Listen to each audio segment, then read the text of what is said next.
So hey my loves, welcome back to Kanni's cooking channel. I hope everybody is doing good and great. So இந்த வீடியோவில் நம்ம இன்றைக்கி என்ன பார்க்க போகிறோன்னா காக்கரட்டான் பூ கட்டுறது எப்படின்னு பார்ப்போமா. ஸோ வாங்க வீடியோக்குள்ளே போகலாம். ஃபஸ்ட்டு இதுக்கு முன்னாடி நான் ரொம்ப முன்னாடி ஒரு ரோஜா பூவில் மாலை எப்படி கட்டுறது அப்படின்னு சொல்லிட்டு போட்டிருந்தேன். அது எனக்கு 12K வியூஸ் வந்திருக்கு. எனக்கு வீடியோவில் எவ்வளோ வியூஸ் வந்ததே எனக்கு ரொம்ப ஆச்சரியமாக இருந்துச்சு. ஸோ பூ பற்றி போட்டால் பிடிக்கும் அப்படின்னு இப்போ தான் எனக்கு தெரியுது. நான் அது கேஷுவலாக கடையில் மாலை கட்டிகிட்டு இருக்கேன்ல, சரி வீடியோ எடுப்போம் அப்படின்னு சொல்லிட்டு தான் போட்டிருந்தேன். ஆனால் அது நல்ல வியூஸ் போயிட்டுருந்துச்சி. சரி பூ கட்டுறது நிறைய பேருக்கு ஆர்வமாக பார்ப்பாங்க போல இருக்குது அப்படின்னு சொல்லிட்டு தான் இப்போ மறுபடியும் சரி காக்கரட்டான் பூ ஒரு சிலருக்கு பூ கட்ட தெரிஞ்சவங்களுக்கு ஓகே, தெரியாதவங்களுக்கு சொல்லி கொடுக்கலாம் அப்படின்னு சொல்லிட்டு தான் இந்த வீடியோ போட்டேன். ஸோ பிடிச்சிருந்தா மறந்துடாமல் லைக் பண்ணிவிட்டு சப்ஸ்கிரைப் பண்ணிவிட்டு பாருங்கள். ரொம்ப பேர் என்னோடய சேனலை சப்ஸ்கிரைப் பண்ணாமே பார்த்துட்ருக்கீங்க. ஸோ வாங்க எப்படி கட்டலான்னு பார்க்கலாமா. இது சென்னையிலேருந்து வந்த பூ தான், நல்லா ஃப்ரெஷ்ஷாக இருந்துச்சு. ஸோ அதான் சரி வீடியோ போடலாம் அப்படி சொல்லிட்டு. இந்த பூ பேர் வந்து காக்கரட்டான்னு சொல்லுவாங்க, காக்காமல்லி சொல்லுவாங்க, காகடாலு சொல்லுவாங்க. அந்த ரோஸ் பேர் வந்து மூக்குத்தி ரோஸ் அப்படின்னு சொல்கிறது. இந்த குட்டிய ரோஸில் பல வகை இருக்குல்ல, சாக்லேட் ரோஸு, பன்னீர் ரோஸு, பட்டன் ரோஸு, அது மாதிரி இது வந்து மூக்குத்தி ரோஸ். ஃபஸ்ட்டு எப்படி கட்டலான்னு பார்க்கலாமா, வாங்க போகலாம். ஃபஸ்ட்டு நூலை எடுத்துகிட்டு இந்த மாதிரி 2 நாட் போட்டுக்கோங்க. ஏன்னா ஸ்டார்டிங்கில் உள்ளது வந்து கலண்டுரும்ல, அதனால் நாங்கள் நார்மலாக ஒன்று தான் போடுவேன். ஆனால் நான் உங்களுக்கு சொல்லி கொடுக்குறதுனால 2 நாட் போட்டு காமிக்கிறேன். ஏன்னா ஃபஸ்ட்டு இது போடுறதுனால அது மாதிரி ரொம்ப டைட்டாக இழுத்து கட்டினீங்க அப்படின்னா அந்த பூவோட காம்பு அறுந்து போயிடும். ஸோ அதனால் பார்த்து பக்குவமாக கட்டணும். இதே மாதிரி 2 பூவையும் சேர்த்து 1 பை 1 இப்படி கட்டிகிட்டே இருக்கணும். காம்பு வந்து ஒட்ட வச்சு கட்டாதீங்க. பூவோட காம்பை வந்து இழுத்து வச்சு, இந்த இப்போ நான் வச்சு காமிச்சேன் இல்லையா, அந்த மாதிரி இழுத்து வச்சு தான் கட்டணும். ரொம்ப இந்த பூவோட காம்பும் அந்த பூவோட காம்பும், அதாவது எப்படி சொல்கிறேன்னா, பூவில் வந்து கீழே உள்ள பூவோட காம்பு ஒட்டியும் அந்த பூவோட காம்பு கீழே உள்ள பூவில் ஒட்டியும் நீங்கள் கட்டுனீங்க அப்படின்னா பூ வந்து தின்னாக தெரியும், பார்க்குறதுக்கு ஒரு கனமாக தெரியாது, அழகாக இருக்காது அது பார்க்குறதுக்கு. அதனால் எப்போவுமே காம்பை வந்து லைட்டாக மட்டும் இருந்தால் போதும். ரொம்பவே தூரத்துக்கு ஒட்டி வைக்கணும்னு அவசியம் இல்லை. அது நம்ம நினைப்போம் நூலில் கட்டும்போது அந்த பூ தூரத்தில் வச்சோம்னா கலண்டுருமோ அப்படின்னு. அப்படிலாம் கலந்துலாம் போகாது. நீங்கள் நாட் போடுறதுலேயே அது டைட் ஆகிக்கிறோம். அதனால் எப்போவுமே பூவை வந்து இழுத்து வச்சு தான் கட்டணும் காம்பை. அப்போ தான் பார்க்குறதுக்கு வந்து அழகாக இருக்கும்.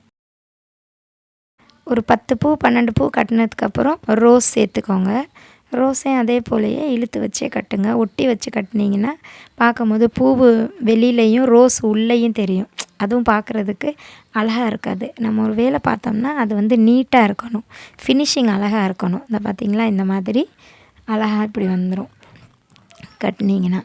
ஸோ அதே மாதிரி எல்லா பூவையும் கட்டி எடுத்துக்கலாமா. அதே மாதிரி எப்போவுமே நீங்கள் பச்சை நூலில் தான் அந்த பூ கட்டணும். மல்லியாக இருக்கட்டும், கனகாமரமாக இருக்கட்டும், நீங்கள் பச்சை நூலில் கட்டும் போது பார்க்குறதுக்கு ரொம்ப லுக்காக இருக்கும். அந்த வெள்ளைக்கு அந்த பச்சைக்கு ரொம்ப அழகாக இருக்கும். வேணால் இன்னொரு வாட்டி உங்களுக்கு சொல்லித்தரேன் பாருங்கள். அதே மாதிரி பூவை எடுத்துட்டு நம்மளுடைய அந்த விரலில் உள்ள பூ, நம்ம 2 விரலுக்கு நடுவில் உள்ள நூலை வந்து பூவோட இதில் கட்டணும். மறுபடியும் சொல்கிறேன் பாருங்கள். இப்படி ஒட்டி அந்த பூவுக்கு நடுவில் நம்ம 2 விரலோட நூலை வந்து அதுக்குள்ளே நுழைச்சி இழுக்கணும். ஸோ இதே மாதிரி தான் பொறுமையாக வீடியோவை பாஸ் பண்ணி பார்த்தீங்கன்னா புரியும். இல்லை உங்களுக்கு இதில் ஏதாச்சும் டவுட் இருந்தால் கமெண்ட்ஸில் சொல்லுங்கள். கண்டிப்பாக நான் அதை சரி பண்ணி மறுபடியும் ஒரு வீடியோ போடுறேன் உங்களுக்காக. அதே மாதிரி தான் எல்லாத்தையும் அந்த காம்பை இப்படி இழுத்து வச்சு தான் கட்டணும். புரியுதா? இந்த பாருங்கள், அப்படி இழுத்து இப்படி. இது வந்து இன்னொரு மெத்தடு. புரியுதா உங்களுக்கு? நான் இப்போ இதுக்கு முன்னாடி கட்டினது வந்து 2 விரலுக்கு நடுவில் இந்த மாதிரி 2 வாட்டி சுற்றி இப்படி அந்த காம்புக்குள்ளே இப்படி விட்டிங்கன்னா இது இன்னொரு மெத்தடு. ஆனால் இது வந்து நம்மளுக்கு லேட் ஆகும், டைம் வேஸ்ட் ஆகும். இந்த மாதிரி கட்டுறது வந்து டக்குன்னு நாட் போட்டுடலாம். ஸோ இந்த மாதிரி பழகிறது இந்த மாதிரி வரலை அப்படின்னா அந்த மாதிரி ட்ரை பண்ணுங்கள். இல்லை இந்த மாதிரி வருது அப்படின்னா இதுதான் பெஸ்ட்டு. நான் ஃபஸ்ட்டு பூ கட்ட ஸ்டார்ட் பண்ணும்போது இதுக்கு முன்னாடி சொல்லி கொடுத்த மாதிரி தான் நாட் போட்டேன். அது ரொம்பவே லேட் ஆகும். எப்போலேருந்து இந்த மாதிரி கட்ட கற்றுக்கிட்டேனோ அதுலேருந்து பூ கட்டுறது கடகடன்னு ஆயிரும். பார்க்க அழகாகவும் இருக்கும். எப்போவுமே பூ கட்டும்போது பூ கட்டிட்டு அந்த பூச்சியாக உள்ளது கொஞ்சம் ஒரு மாதிரி அழுகுன மாதிரி உள்ள அந்த மாதிரி பூவெலாம் வேஸ்ட் ஆகும் பார்த்திங்களா, அந்த வேஸ்ட்டு பூ அதை வச்சு கட்டி பழகுனிங்கன்னா உங்களுக்கு நல்ல பூ வந்து வீணாகாது. இப்போ நான் ஃபஸ்ட்டு பூ கட்டும் போது மல்லிகைப்பூ 1/4 கிலோ இப்படி தான் கட்ட ஒழுங்காக வர. ஏன் அப்படின்னா இப்போ காக்கரட்டானில் நம்மளுக்கு வந்து காம்பு நல்லா லென்த்தாக இருக்கும். காம்பு நல்ல லென்த்தாக இருக்குமா, அப்போ நம்மளுக்கு கட்டுறதுக்கு நல்லாயிருக்கும். ஆனால் மல்லிகைப்பூவில் வந்து காம்பு ரொம்ப சின்னதாக இருக்கனால நம்மளுக்கு கட்ட கஷ்டம். அப்போ ஃபஸ்ட்டு பூ அந்த மல்லிகைப்பூ வாங்கி நான் கட்டும் போது 1/4 கிலோ பூ நான் வேஸ்ட் பண்ணேன். ஸோ இந்த மாதிரி கராபான பூவில் வாங்கி நீங்கள் கட்டி பழகுனீங்கன்னா உங்களுக்கு கட்டுறதுக்கு நல்லா வரும். எப்போவுமே நல்ல பூவில் கட்ட பழகாதீங்க. இந்த மாதிரி கராபான பூவில் கட்டி பழகுனீங்கன்னா நல்ல பூ உங்களுக்கு கட்டும் போது ஈஸியாக இருக்கும். சரியா? ஸோ இந்த வீடியோ உங்களுக்கு பிடிச்சிருக்குன்னு நினைக்கிறேன். பிடிச்சிருந்தா லைக் பண்ணுங்கள், கமெண்ட் பண்ணுங்கள், சப்ஸ்கிரைப் பண்ணுங்கள். மறந்துடாமல் அந்த பெல் ஐக்கனை தட்டிட்டு போங்க. தேங்க்ஸ் ஃபார் வாட்சிங்.